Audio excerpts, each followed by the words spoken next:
As Iowa farmers are taking to their fields, debate over federal rules and regulations is growing in Iowa's Senate race. Sunday's debate included discussion over EPA-proposed changes to the Clean Water Act, which could cost farmers big money.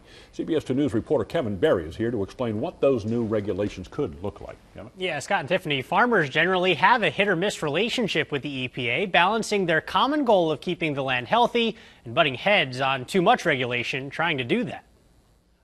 The discussion started with climate change. Therefore, you do accept that climate change does exist.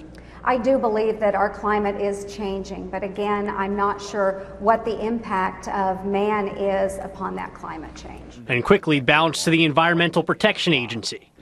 Senator Ernst wants to abolish the EPA and the Clean Water Act, and I think that's a misguided decision. The EPA and Army Corps of Engineers are looking to expand their regulatory power over some farms by expanding the definition of waterways it would regulate.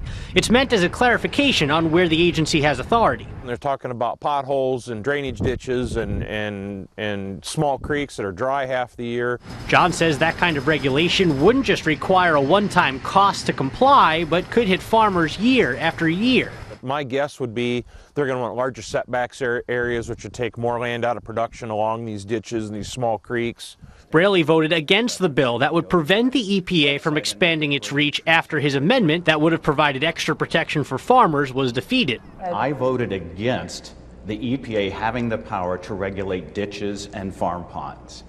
What I didn't vote for was throwing everything out and going back to square one, because Iowa farmers have been waiting for guidance under the Clean Water Act, and that's exactly what that bill would have done. Guidance or not, John says the EPA has started to reach just a little too far.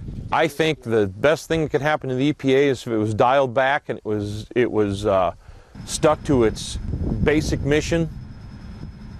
John says at the end of the day, on farming, both Braley and Ernst are from Iowa. He thinks they'll generally look out for the interests of farmers. He says it's Braley's stance on other issues and his comments about Senator Chuck Grassley that causes him the biggest problem in rural areas. Kevin Berry, CBS 2 News.